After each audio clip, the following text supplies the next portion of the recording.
Good afternoon. Good afternoon. And let's start off by a quick reference to Beryl's reading there, which was very nice and very apt, I think, for this afternoon's talk and discussion.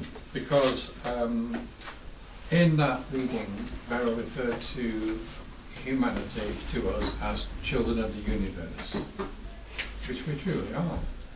And that we're too great, too big, by birthright, to be limited by our own design or fear or outside fears even. And this is one of the lessons that Theosophy teaches right from the start. That we are part of this incredible creation, we're not separate from it, and that there is nothing out there that is actually intent on harming us. The whole is intent on lifting us to the highest possible state that we can achieve. And today's talk is about universal law, divine law, and how we and everything else are inherent part of that. Now,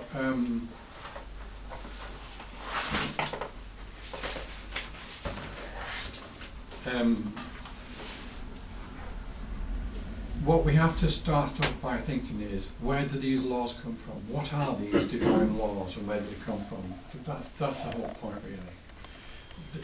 These laws, divine laws, sometimes called the laws of nature, which are distinct to man-made laws, they're not the same thing at all, are inherent in creation itself.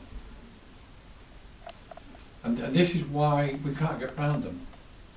Because we are part of creation. And therefore, anything that creation is inherently in itself, we are a part of that. So laws are not outside creation. They're not imposed upon the creation from outside. They're actually inherent within creation itself. In the same way that the laws governing anything are inherent in that thing. That can get very scientific, and we could go on that for a bit. It'll only be a diversion, really. And because of this inherent nature of divine law, we say that these laws are universal. So from that we can see that there is nothing outside of them. Now in Theosophy, we call the universe, creation, we call it an absolute being. We say it's absolute rather than saying God or a creator, because by using the word absolute, we are saying that there's nothing else. It's absolutely everything that there is.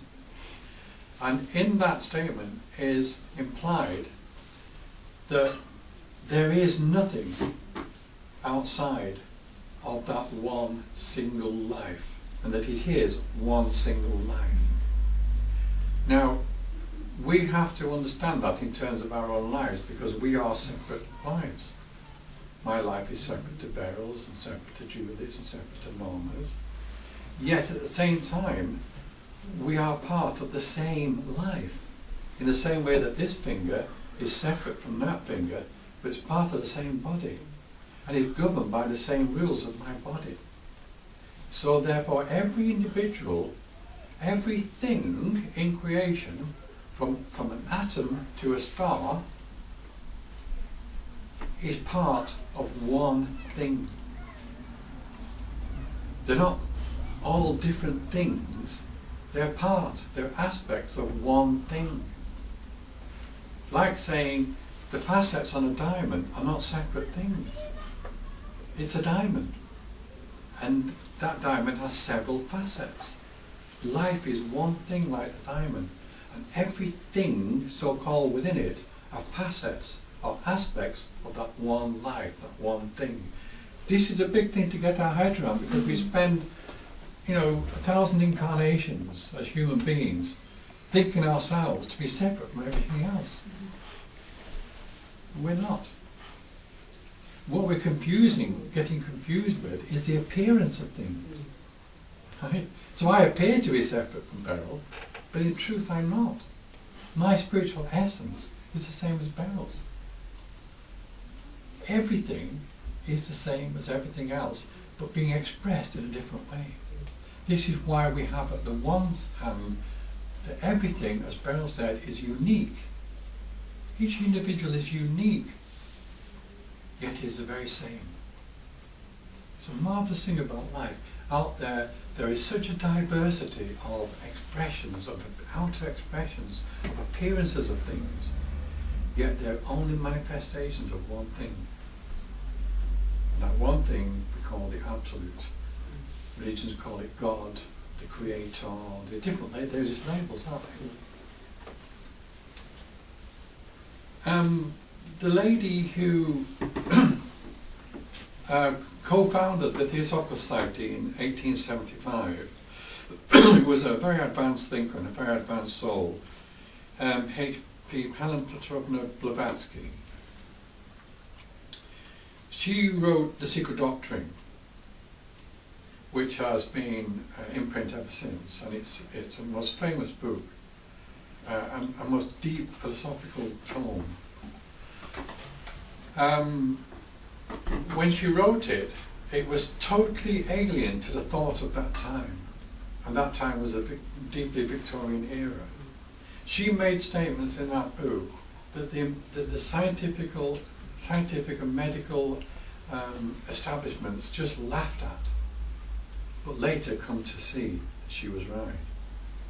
For instance, she said in the 1870s that the atom was not only divisible, could not only be broken up, but could be infinitely broken up. And they laughed and they laughed and they laughed. Until Niels Bohr and a few others in the earlier part of the 20th century started to realise that there might be some truth in this. And then with the breaking of the atom, even later on, and the discovery of particles within the atom, and now the discovery of particles within those particles, she'd been proved to be absolutely correct. But how would she know that in 1875? And not only know it, but to actually state it publicly against all the scientific opinion. So it wasn't just a vague, oh, I think the atom's divisible. She was actually stating it as a scientific fact. So that's, I say this to sort of give you a measure of the woman. This is only one tiny example of her breadth of knowledge and wisdom. But it gives you a marker on just where her thinking process has reached. And I'm doing this because I want to quote what she calls, in the beginning of The Secret Doctrine, fundamental propositions. And these propositions, she says, are fundamental in the way that there is no way that you can disprove them. There's no way that you can get round them. They're not up for as an option. If you want to pull them apart and argue with them, you're wasting your time, because they are fundamental to life. It's like arguing against the birds and the bees and saying, no, no, no. Well, we all know that that is fundamental to life. Without that process of male-female reproduction, there would be no life.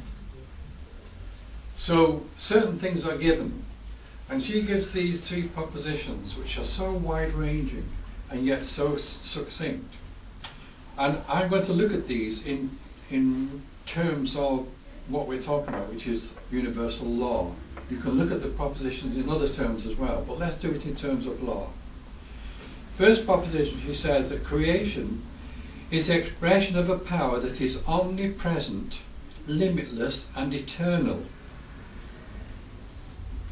Creation is the expression of a power that is omnipresent, limitless, and eternal.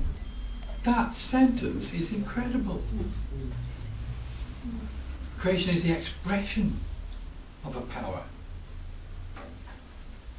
that is eternal, limitless, absolute, and eternal, infinite. But that's only the start of the proposition. Wow. Therefore, everything is subject to its will. And this power is within all aspects of that creation, carrying out its purpose. This is astonishing stuff. This is where the expression, "Thy will be done," comes from. In the Lord's Prayer, "Thy will be done." Thy meaning it, the Creator, that power that creates the universe. It's not our will to be done, it's its will to be done. We are part of it. Woe betide us if we ever try to be something else besides part of it, because we would be like, again, so insignificant at the side of it. Right? It's better to be part of it than to think of yourself as independent or something separate. Why would you want to do that? So, creation is the expression of a power that is omnipresent, that is everywhere, limitless and eternal. Therefore, everything is subject to its will, and this power is within all aspects of that creation, carrying out its purpose. The second proposition, actually these propositions are more than this. I've just pulled out 2 or 3 sentences from each. The second one says, the law relating to movement or progression in creation is that everything must move in cycles. Not shall or will or could or may, but must. No options here. Everything moves in cycles. Now you might think, well, I'm not moving in a cycle when you go to Tesco's. Well, you are, because you come back, don't you? But, well, hopefully you do. Although in Julie's case, sometimes I wonder. I left the shopping yesterday and I went and sat in the car because I didn't feel too well. And I thought, she said, I'm only going to get a few things. An hour later, she turned up again. By which time I'd been there, been taken by an ambulance to hospital, had an operation. Managed to spend £70. Oh, I know, this is a trouble, isn't it? Oh, no. Right, so the law related to, but yes, because this cyclic thing is in your life, because you go to sleep at night, you wake up in the morning, you go through your day, morning, afternoon, evening, night time, you go to sleep again. It's a cycle. You're born, you grow up, you live, you go to Tesco's a few 100 million times, and then you get old and someone else goes for you, and then you end up in a nursing home, and then you die. Oh my God. And then you go on to an afterlife, which is something else we can talk about at on another day, we will do. And then you go into a kind of retreat, spiritual retreat, where the spirit is drawn back into itself. And then finally, you come out and be born again. And the cycle is complete again. Everything, the seasons, the planets, the stars, the atoms, all must and do move in cycles. Can't move in a straight line, they all move in cycles. And those cycles, if you want to think of them as circles, because they're not just coming back on themselves and repeating themselves, they're actually spirals, which are cycles, progressing cycles, which themselves are part of spirals, and so on and so on. So, the law related to movement or progression in creation is that everything must move in cycles. All processes, however great or small, can only operate in accord with this law. Nothing moves outside this cyclic pattern. So when you think to yourself, goodness me, I'm repeating, my life's just the same thing day after day after day. What's life for? What's it all about? It's up to you to progress your life in cycles, not get stuck in one, right? Because this is the trouble with cycles. You can get stuck in them. Because it is movement that moves in cycles, not static states. Nothing is actually static. If you become static, it's an attitude of mind. And so you must break out of that by thinking something new, planning something new, looking at things from a different way. The third proposition is that all expressions of creation must pass through all cycles without exception. So now she's telling us that obviously there's lots of cycles out there. Too many to count, isn't they? When you think of the cycles of atoms and the cycles of planets and the cycles of stars and the cycles of human lives and the cycles of animals. So she's saying here, all expressions of creation, we are an expression of creation, must pass through all cycles without exception. Well, that's an odd one then, isn't it? Where am I going to go from here then? I'm a human being at the moment, semi-intelligent, I will say so myself. Reasoning, thinking, I'm trying to be the best I can be, I'm trying to evolve quietly in my own way and trying to help my fellow man. I try to enjoy myself at the same time. What cycles are beyond me that I've got to come to yet? Theosophy will tell us what those cycles are. They're incredible. The cycles of higher spiritual reality that we've yet to even glimpse, most of us. And these are cycles that are so incredibly beautiful, so incredibly magnificent, that we can hardly wait. But wait we must, because we've got to do the necessary cycles between now and then. And then looking back, I wasn't always this person. What was I like 100 reincarnations ago, 100 lives ago? What was I like then? Well, but I wasn't as intelligent as I think I am now, for a start. I probably didn't live longer than 20 or 30 years old. My life would have been very hard. I would have been struggling and working from morning to... I'm going to do that now. No, I would have been concerned mostly with just survival. And that would have been a totally different life. But I would have been locked into the cycles of nature around me to survive, wouldn't I? Yes. More so than I am now, because we create artificial cycles, don't we? So that when the sun goes down, we don't have to go to bed. We can watch telly, mind you. And we can do other things. We can put our computers on. We can go in our car. We can go to the cinema. We can go for a meal. We can go visit people. But in those days, we couldn't even go up beyond the village. And when the sun went down, that was it. So life has changed. Those cycles have moved on. And before that, what was I like before I was a human being? Where did I come from? I wasn't just suddenly created as a human being. That's a Bible myth. And on the sixth day, God created man, or whatever day it was. Rubbish. Man has evolved to what he is. But out of what? Well, Darwin says we evolved out of animals. Yeah.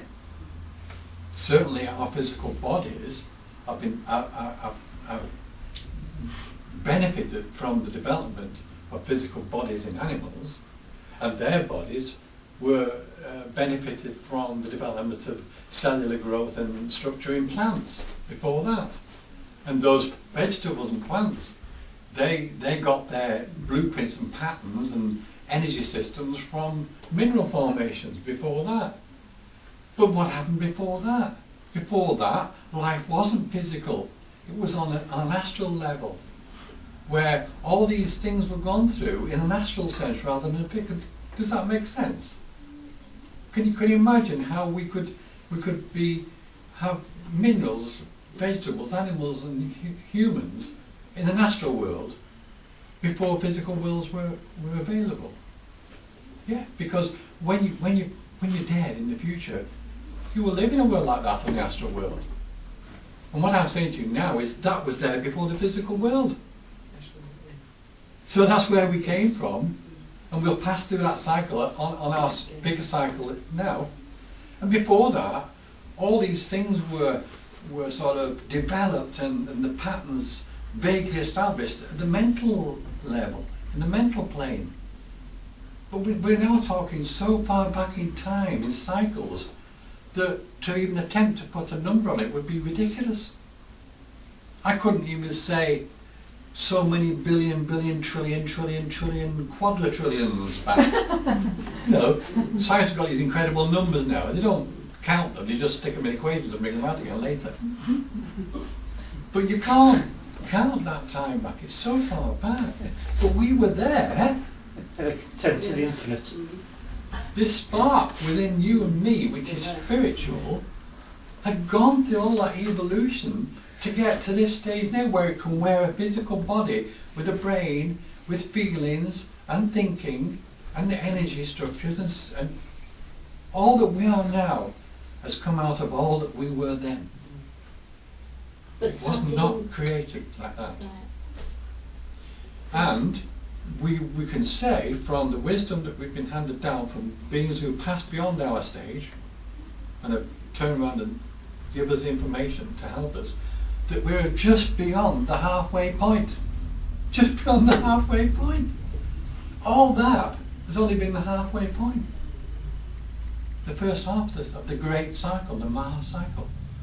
So if you think the difference between that vague thing that was us, that little tiny spark in the darkness of the void, that has evolved to a human being, you imagine that journey going on for the same length of time into the higher realms, with full consciousness now, with awareness that is growing all the time. That's why I said that our future cycles are so incredible.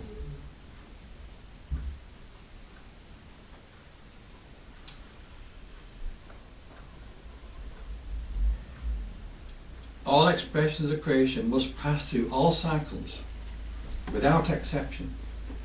There are no shortcuts, no jumping this or that stage. That's it. You can't jump a bit. You can't say, well, miss out the next 200 lifetimes, I'll just go to the sublime bit. Although there are people in this world and religious views that would suggest we could do that. Get off the wheel of rebirth. You know, let's drop all that now and become divine. We are divine, we should be divine. Yeah, we are divine on this great, incredible journey. We have to continue the journey. Can't just jump off. We may refuse to see the next step, and we may waste lifetimes going back over well-trodden ground. But by doing so, we are only trying to avoid the inevitable. Despite our ignorance, one way or another, we will complete the course set out for us in the divine plan, which is evolution. One way or another, those little tiny atoms in this paper will complete that course of evolution. At some point, the spark that was in every atom in this paper will become a human being. I find this staggering. I mean, I can sit here and say these words, and it's very impressive, and it's wow, mind-boggling. But this is real. And this is why this same woman says at some point that this absolute being is beyond our thoughts, and that we can only minimalize and reduce it by thinking about it, because we have to bring it down to our level. We can't reach to its level. It's too incomprehensible.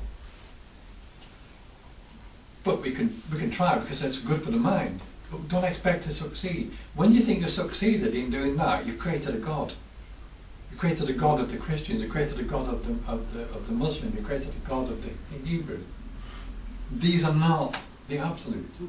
These are the absolute reduced to your size, which is ridiculous really, isn't it? What we have to do is increase our power and our conscious awareness to its size. That's what it is trying to do. At the end of the day, all this evolution, which all these aspects of creation are going through, is it going through it. It's the absolute that's evolving, and we are its evolution. Yes. Yeah.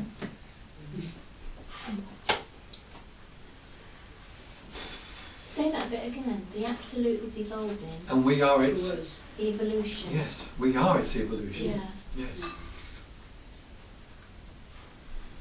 Is that what's meant by God created man in its own? Yes, absolutely, in its own image. But you see, a lot of the Bible sayings and text are actually, were originally sacred wisdom. I know it, but it's just... And what happened is, when the Bible is being compiled, and especially at the Council of Nicaea in 300 AD, they had to put it in words that they could set up a religion from, and they had to control, yes. And also they didn't understand some of these things that have been passed down for 30,000 years from India, and they weren't in English or Latin. They were in Sanskrit and in Sensor. They were probably hidden in caves or something. They were actually, yes, a lot of them, yes. Yeah. And then the interpretation has been lost over centuries upon centuries, and then they emerge in this form we call Christianity, or Hinduism, or Buddhism, or Zen, or Zoroastrianism, and so on. And if you look at this phrases, you'll see this original truth lying behind them. And your example was God created man in his own image. in his own image. In other words, we are part of that God, therefore what else could we be? Absolute. Is that what it says in the... has defined it to God. Yes. Yes. Yes. But in actual fact, it's God that's defined man, isn't it? It's we are a part of it. And then someone is saying on Thursday, quite rightly, this is a holographic principle, where you take one bit and it's got the whole in it. You know a hologram, you smash it up into pieces and you pick one piece up and you can see the whole picture again in a little bit. And that's, life is like that. Every little bit of life contains the whole. Because it is the whole. So we can gain a lot of insight into the nature of life, the true nature of life, of our life and the life around us, by meditating on these concepts. And if you bought the Secret Doctrine and you didn't know more, then read these three, which I've extracted little bits of and put my own words to make it clearer. If you just read the three fundamental propositions between now and when you leave this earth, and meditated on them and thought about them, you would put your thinking way above the mass of humanity by miles. You would understand life so much more. But you don't have to just do that, because other people have made commentaries on that and have done the thinking for us. And give us a great start on this by saying, like I've done today, I've explained some of it to you. So I think this is the value of a society like Theosophy. People say, well, why do we want the Theosophical Society? What good is it anyway? You know, we can get all this stuff off the internet or something, but you can get some of it on the internet, sure you can. And you can get more and more as time goes by now. But the way I've benefited from the society over the years, and from knowing and speaking to other theosophies, is this great bequested inheritance of people who have done this thinking. It saves me having to reinvent the wheel. You see, but supposing I'd been through all this in my last life, and got all these, you know, because they've been around centuries, this stuff, millions of years really, but in this form they've been around centuries. So supposing in my life, I've spent 30, 40 years studying it all, and a good comprehensive understanding of it. And then I'm born in this life, and what do I do? Start all over again? No, you're taking. So what happens is I start talking to other people, I come to a society like this, and it starts making sense to me, because I've already been through it somewhere in my past. I've been through it. It rings a bell, it starts to be clear. Whereas, say, 4 lifetimes ago, you just said, well, a lot of rubbish, I can't understand what you're talking about. But now you can understand what I'm talking about. So that's the value of these societies, that you can pass on and help each other, remember, and then add to that, you see, as you go through your life, because you need to come out of your life at one end a little bit more aware than you came in at the beginning. Of course, yeah, you do, don't you? Otherwise, yeah. It's taken me a while to accept this, actually. Yeah, from that's my right. It does, doesn't it? Yeah. And I think this is why most of us really start to take this kind of knowledge in more when we get older, into the last phase of our life, if you like, because the early part of life is busy establishing a life, isn't it? And then catching up with where you were at before in terms of your mental awareness and your life circumstances, and then gradually it starts to percolate through what you've inherited from your own past, and then by association with other people, and it's just a simple conversation at a bus stop can start it all off, you know, just an innocent remark someone makes. So in the highest sense, the laws that control the processes of creation are expressions of higher forms of life. Now this is another aspect I want to touch on now. It's getting more into the mechanics of it, just a little bit. I don't want to get too heavy, but if I can paraphrase this rather than reading the text bits, because the higher forms of life I'm talking about are what you would call angels, or what in the Asian pantheon they call devas. Devas, yeah. Which means shining one, basically. And it's interesting to note, isn't it, that when the Christians went into Persia and India and wanted to convert them, and they wouldn't be converted, they started to denigrate the local customs and the local labels and descriptions. So Deva become devil. Oh, really? So, And that's where the word devil comes from. oh. Because if you won't join us, you're against us. Yes. So your gods, your angels, to us, and they actually then coined the word angel, which is something to do with angle, really. But Deva, which means shining one, they turned into devil. Anyway, that's an aside. So these angels, these devas, are arrayed in ranks upon ranks upon ranks. Although I'm not talking about soldiers now, I'm not talking about people standing in rows. But in terms of hierarchical structure, it's probably easy to see from the other way around. If you think of creation starting, then the first things to start to emerge are the most highest, most spiritual, pure beings. Right. The Dian Choans, or the archangels. Although these angels just before the archangels we call the Dian Choans. But labels are not important here. But what happens is, out of these Maha Buddhas, great pure beings,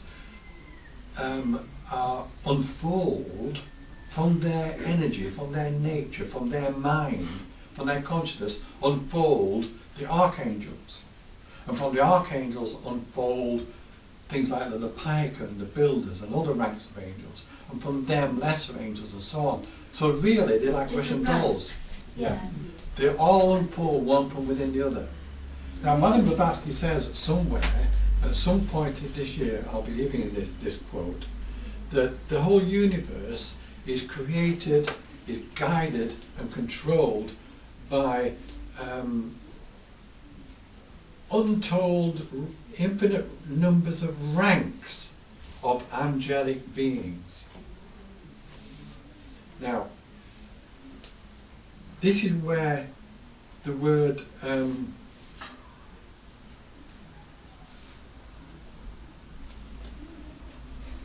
where it's not so much creation as recreation. What these beings do is they remember. Like we do when we get to the bus stop and someone says something, it starts to come back. They remember the time before. Now, when was the time before? The time before was the time that the Absolute last did this. Went through this process umpteen times before, just like you had umpteen lives before, it had umpteen lives before. And each time the Absolute's life comes to a close and everything is drawn back in, all these beings are rolled back in, but they remember. They hold it in their nature. It's what they have become. So when the Absolute starts to unfold again, a new creation, out unfolds these beings who remember, put back together the creation as it was when it closed the last time. And it does that so you don't have to start all over again. And then throughout the whole term of the creation, more evolution, more progress can be made from that point. And at that point, when that creation is finished, all that is rolled up Yes. and then remembered for the next time. Yes. In the same way that when you wake up in the morning, you don't have to start your life all over again. You remember who you are. Remember what you're up to. Unless you're getting a bit past it like me, then sometimes you wonder. But anyway, that's the process, you see. So the laws of nature, the laws of the universe, universal laws, divine law, is the expression of those beings. Like I said, everything has that qualities, those laws, inherent within it. These beings are so mighty, so universal in their nature, that their consciousness is the law that is expressed in that creation. Now, there are beings right at the start who express the prime law, and that is the law of karma. Right? Now, that is the law of laws, because all of the laws come as a consequence of that law. Karma is the law that strives always to bring the duality of life into balance. And life is a duality. When the duality is gone, life is gone. When life starts again, the duality springs back into being, and that means then there's a balance needed between the two. Otherwise one would dominate and the whole thing would run away lopsidedly. So right through creation, from that point on, the law of karma, which is the nature of these very, very high beings, which pervades the whole of creation, is bringing everything into balance. As it goes out of balance, it brings it back in again. It may take microseconds, or it may take 1,000,000 lifetimes, but one way or another, everything is held back into that perfect balance. You can imagine a creation running away with itself, which it is doing, as it diversifies into the multiverse, yet at the end, when it's starting to come to a close and everything's being drawn back in again, what is happening is everything is being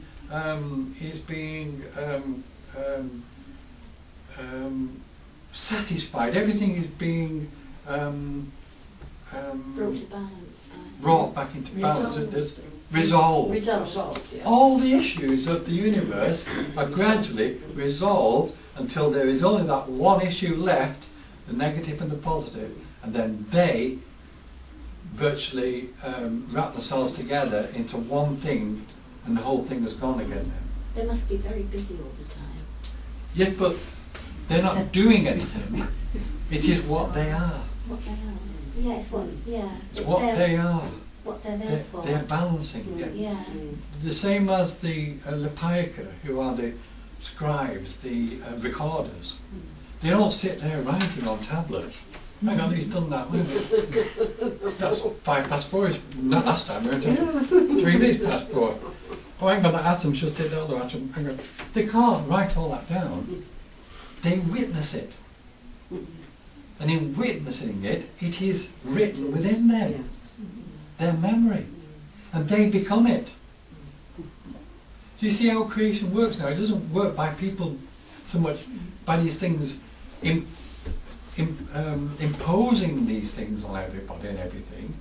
It happens because it's their nature. So if we go back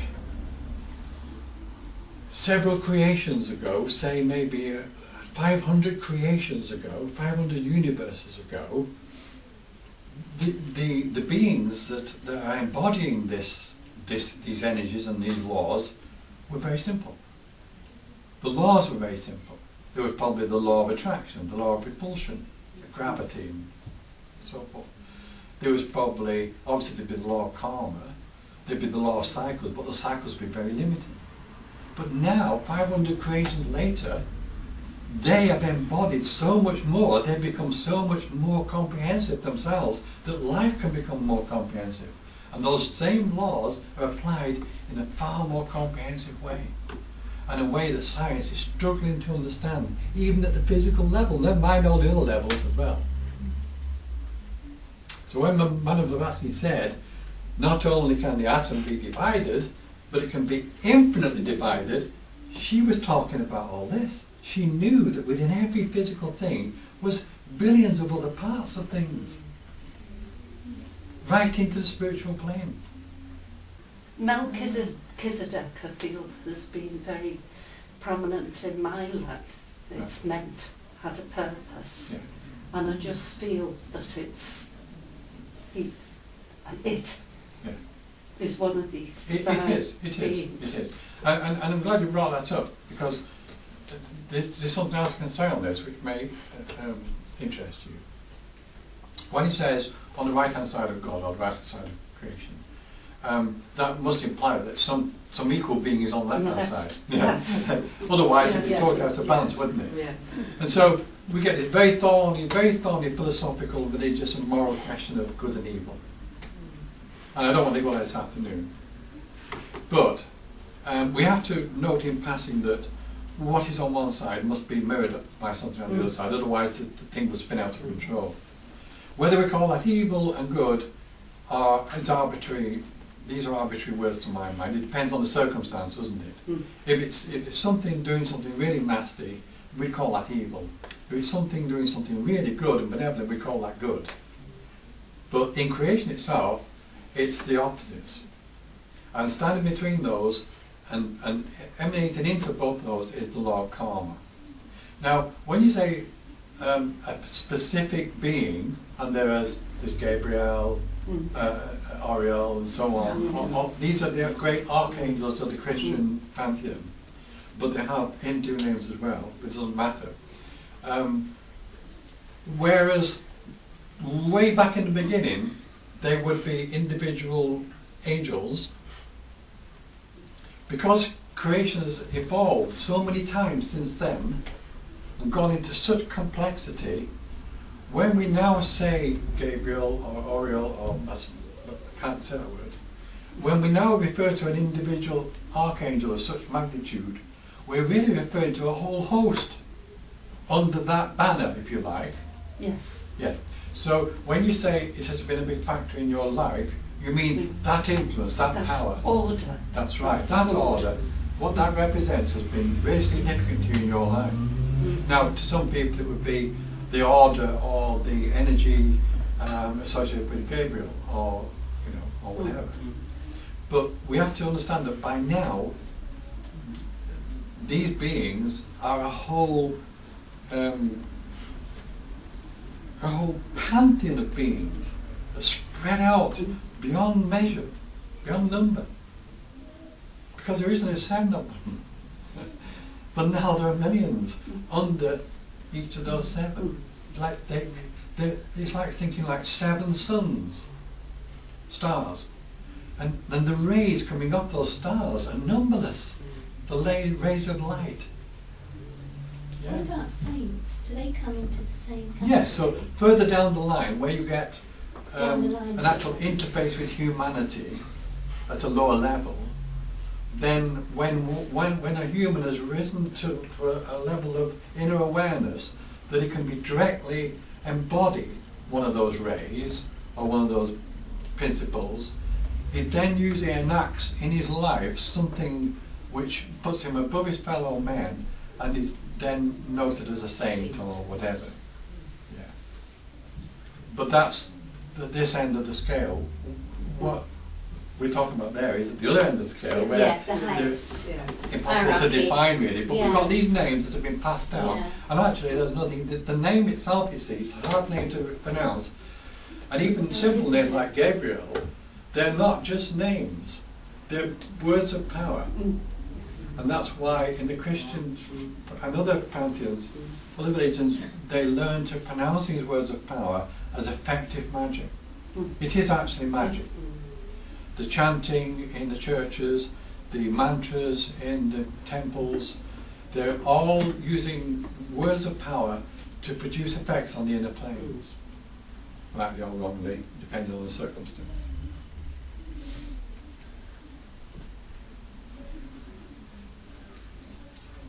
So basically what these beings have evolved over all these creations is capacities out of potential, is abilities out of possibilities, and attributes out of the possibility of such things. So that now we have the absolutes potentials are gradually being realized. So you think of a child being born, compare that to the absolute itself when it starts a manifestation. That child has within it certain potentials. It could be a Leonardo da Vinci, it could be a Mother Teresa, it could be Nelson Mandela, it could be a Trump. But there are potentials within that child. These are spiritual potentials which are a mirror of the potentials of the absolute. And so, as each one of us evolves, we evolve those potentials into attributes. So that where there's a potential for compassion, in some future life, that compassion will be built into us and be natural to us, be a capacity that we exercise rather than a potential that we could tap into if we knew how to. And it's the same with the absolute. It's the same with these high beings. They're evolving those capacities that were latent within the absolute himself, and so are we. And in that way, we are becoming like him, it, she. We are becoming, in our own way, to be gods in our own way. So, we could ask some questions. We could say, what is the universe and where does it come from? We've answered that question. The universe is the expression of a divine being. We call it the absolute. It's come from previous manifestations. If we keep on going back and back and back, we'll never come to an answer of where it all started. That is, if it itself is impossible to comprehend, then we certainly can't comprehend where it came from. We can see the pattern, though, that it's following. And this is a sort of theosophical rule. If you want to know the pattern of something that's greater than yourself, look at yourself. Because that same pattern will be found in you. If you want to know the pattern of life itself, look at your life. Because your life is the same as it. And this is where the phrase, as above, so below, comes from. And as below, so above. What else exists beside the universe? We know now. Nothing else exists. That's it. And the human mind can't comprehend that. If I say to you, the universe goes on forever, it's infinite, your mind immediately wants to put a boundary on it. It wants to say, well, there then, or there, or maybe there. All this there business is a waste of time. It's infinite. There is no measure to it. But the human mind has to have a measure to feel safe, unthreatened. This is what governs our thinking, you see, until we get much more superconscious, is fear. We have to know that things are in a certain place and a certain order, and we can account for it. When we say infinite, we don't like that. It's dodgy. So what else exists beside the universe? Absolutely nothing. No thing. How does the universal law apply differently to different parts of the universe, such as to trees and to men? It doesn't. It applies to everything the same. And you might think, well, how does a tree, like, same as a human being? You know, I live a life and then I die and then I'm born again. So does a tree. But we call that cycle of growth, seeding, harvesting, and then don't we? Nature is reseeding itself, reincarnating all over and over and over. Yeah. Which parts of men and women are the same as the stars in the solar systems? Every part of us. Every atom is like a solar system. Every organ is like a forest, like a tree. Everything is the same, but expressed slightly differently, uniquely. That's the magic of it. That is the magic of it. We're all the same, yet different. Why is man subject to very severe karma, distinct from the karma of nature in general? Because man, and this is the point I want to take away, man has got free will. Because he, at this stage of evolution, the spiritual spark within us has become so aware and so conscious and so thinking, it can make decisions which are beyond the normal run of things. So like, you know, your squirrel and your earthworm just do their thing. They don't think, oh, I'll start a shop. Or I'll you know, they just do what is in their nature to do. But humanity has total free range. It has free reign, it can do what it wants. And what does it do? Gets itself into trouble the whole time, doesn't it? And what happens then? Because of the law of karma and balance, it suffers, doesn't it? Yeah. And then you wonder why, you know, there's so much cancer in the world, there's so much disease in the world, there's so much everything wrong in the world. Because of the way we behave. If we want to cure cancer, let's start behaving properly. That's all it needs. But the trouble here is we're stitched into everybody else's karma. So I could behave perfectly in my life. Could. But it wouldn't make me totally healthy, not at this stage anyway, because if everybody else is being nasty and horrible, I've got a share of that because I'm a human being with them, unless I live totally out of it and to never interact with my fellow human beings at all. But then I wouldn't be a human being, would I? What would I be? Some kind of alien. So, you know, this is a thing that we also have to learn when we say take responsibility for ourselves. In doing that, we're taking responsibility for everybody else. And you know, you can't own your karma. It doesn't belong to you exclusively. What about your husband? What about your children? What about your neighbours? What about your workmates? What about the people in the society with you?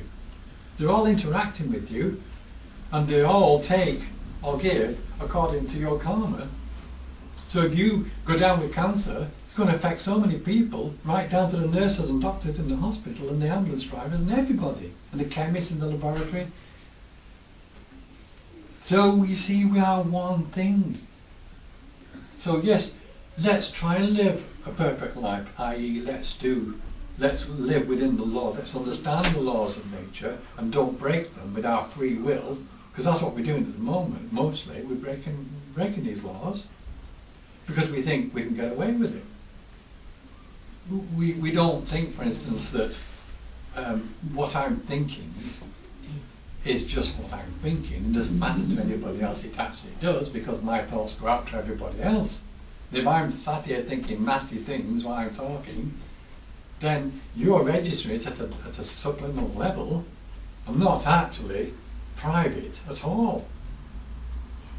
So at the end of the day then, we have free will, which is the last sort of gift of the Absolute to humanity. When we reach human stage, we have this influx of power from the Absolute itself in nature, which gives us that sense of self-awareness and therefore free will, the ability to do as we please, but we pay the consequences. So when we act against nature, willingly and knowingly, or even ignorantly, because ignorance of the law is no excuse for the law, then we pay much more severe consequences than that same action done by an innocent animal, or an innocent plant, or an innocent child. This is why we don't prosecute children, because they're innocent. But when you become an adult, then you take full force of the law, don't you? Where do all the laws of nature come from? From these incredible beings that unfold at the start of creation. We call the devas, the archangels, the Diamond Buddhas, and so on, who actually embody these principles. They don't impose them, they are it. What came before our universe and what will come after it? Well, the universes. And those universes will progress those same laws in ever more comprehensive ways, as the divine beings who embody them also evolve at the same time as we're evolving. And someday or other, in the distant future, we will become one of those divine beings, probably collectively, you see. This is a strange thing, isn't it? Humanity is heading towards godhood. But that doesn't mean to say Eric and Norma will be gods. It means that humanity will be a god. Because we are not separate beings. Humanity is one thing. It's a life wave working its way through this system of creation at this time. It's a life wave. And it's made up of different molecules and different atoms, like all waves are. Those are me and you. But it's one thing moving in one direction. And at some point in the future, it will be what we now call an archangel, a god, a tiny Buddha, a Maha Buddha, overseeing with its own nature, encompassing and enveloping another new creation, where other life waves much younger and still just starting out will be coming through that same system, being influenced by our nature. Because we've been there and done that, and we can remember it, put it back together.